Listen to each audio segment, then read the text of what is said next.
and stones that build the church, and stones we reject, and Christ the cornerstone. And today we have one last stone to talk about, the one that was rolled away. When we heard the Passion story read, we heard about the stone being rolled in front of the tomb and sealed to keep Jesus inside, to keep others from going in and stealing his body. When the stone was rolled in front of the tomb, it felt finished. I know when I go to funerals, being at the graveside, watching the casket being lowered into the ground, it feels so final. And then we put a headstone to mark the spot. We too use stones. I imagine that when that stone was rolled in front of the tomb, it felt like an ending for his friends and followers.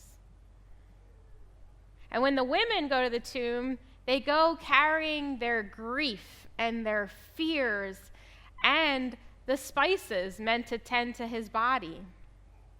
And on their way there, they are wondering, who is going to roll away the stone for us? And what do they find when they get there? I already gave it away in the beginning. The stone was rolled away. It was already done. What? Why? How? Who? Let's talk about the why. If Jesus was able to be raised from the dead, do you think he needed the stone moved out of the way to get out of the tomb? If he could suddenly appear in a locked room where his disciples were hiding, did he need the stone to be rolled away to get out of the tomb? Probably not.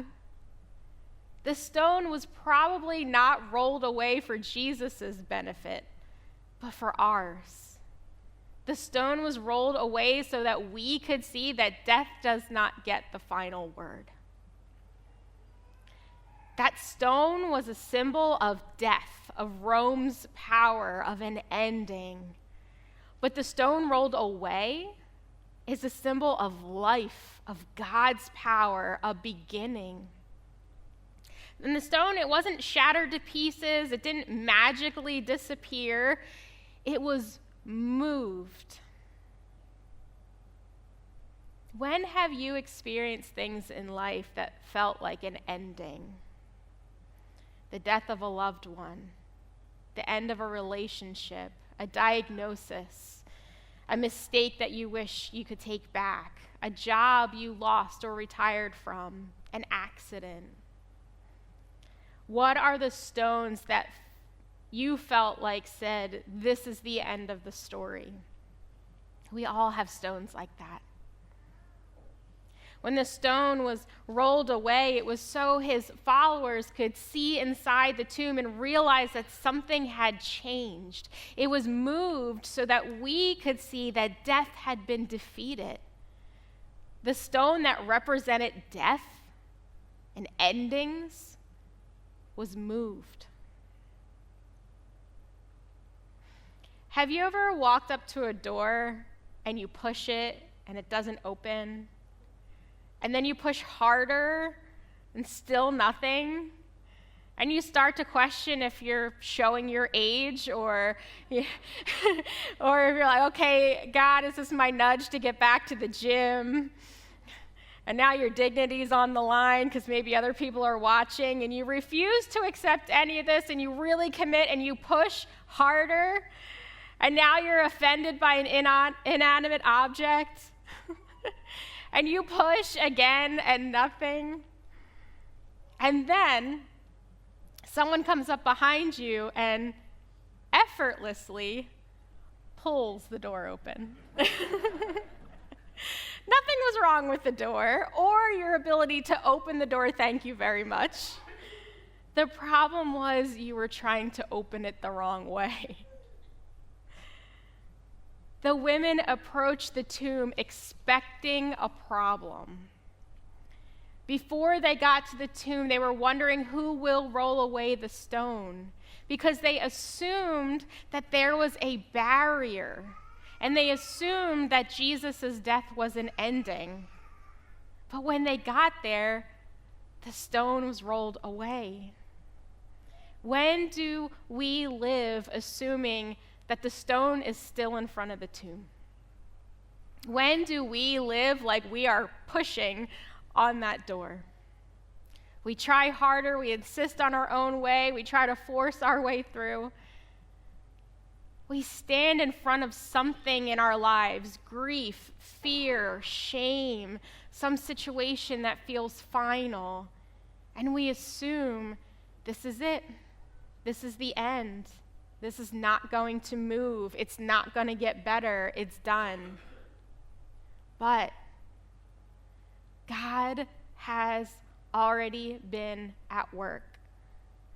Today is Easter, and we are Easter people, and Easter says you might be pushing on something that God has already opened.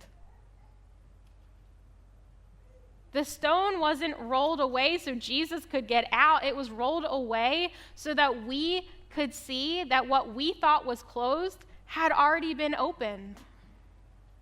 And maybe today God is inviting us to stop pushing on what has already been moved.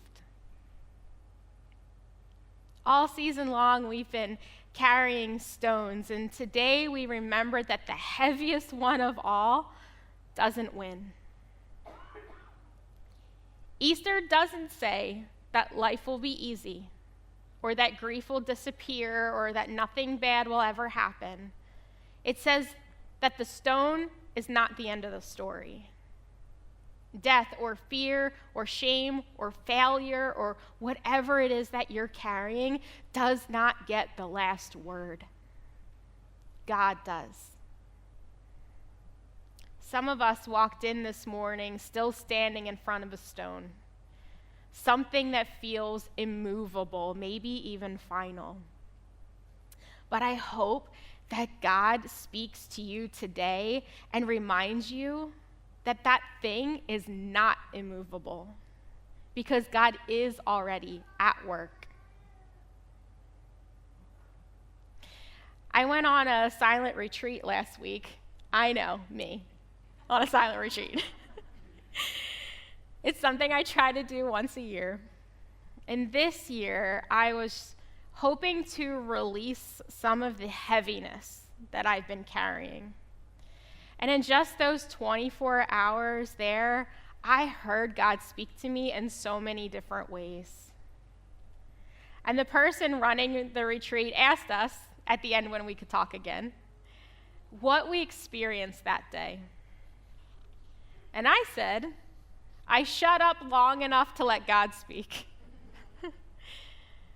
I've been wanting to hear from God, but in the busyness of my life, I don't take enough time to just sit and listen.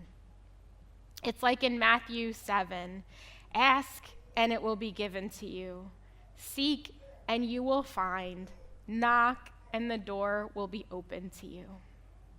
I was walking around wanting God to do something in my life, to say something about what I've been going through, but did I knock? No. Was I pushing on a pull door? Probably.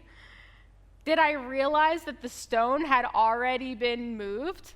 Absolutely not. The stone was never the end of the story.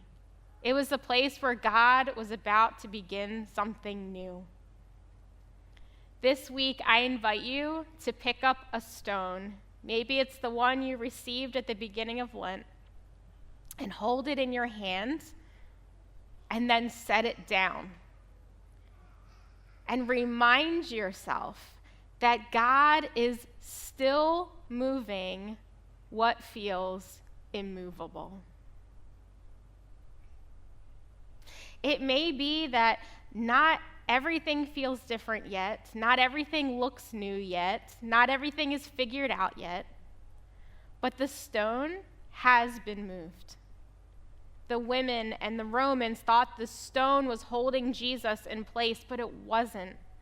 And my hope is that what you think is still holding you in place is not as final as you once believed, because resurrection has already begun, and the stone is rolled away. Let's live like it. Glory be to God. Alleluia. Amen.